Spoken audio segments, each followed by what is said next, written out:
Le bébé est mort. Il a suffi de quelques secondes. Le médecin a assuré qu'il n'avait pas souffert. On l'a couché dans une housse grise et on a fait glisser la fermeture éclair sur le corps désarticulé qui flottait au milieu des jouets. La petite, elle, était encore vivante quand les secours sont arrivés. Elle s'est battue comme un fauve. On a retrouvé des traces de lutte, des morceaux de peau sous ses ongles mous. Dans l'ambulance qui l'a transportée à l'hôpital, elle était agitée, secouée de convulsions. Les yeux exorbités, elle semblait chercher de l'air. Sa gorge s'était remplie de sang. On a photographié la scène de crime. La police a relevé des empreintes et mesuré la superficie de la salle de bain et de la chambre d'enfant.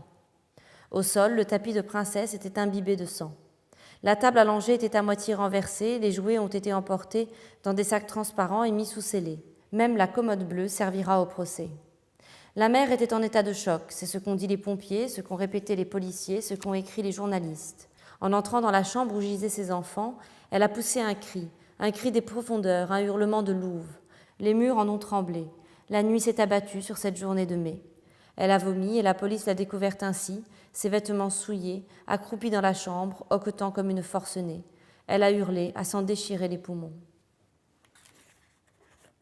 Les squares, les après-midi d'hiver, sont hantés par les vagabonds, les clochards, les chômeurs et les vieux, les malades, les errants, les précaires, ceux qui ne travaillent pas, ceux qui ne produisent rien, ceux qui ne font pas d'argent.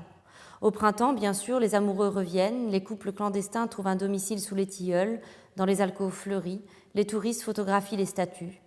Autour du toboggan glacé, il y a les nounous et leur armée d'enfants. Enveloppés dans des doudounes qui les empêchent, les bambins courent comme de grosses poupées japonaises, le nez dégoulinant de morve, les doigts violets. Ils soufflent de la fumée blanche et s'en émerveillent. Dans les poussettes, les bébés harnachés contemplent leurs aînés. Peut-être certains en éprouvent-ils de la mélancolie, de l'impatience. Ils ont hâte, sans doute, de pouvoir se réchauffer en grimpant sur le portique en bois. Ils piaffent à l'idée d'échapper à la surveillance des femmes qui les rattrapent d'une main sûre ou brutale, douce ou excédée, des femmes en boubou dans l'hiver glacial.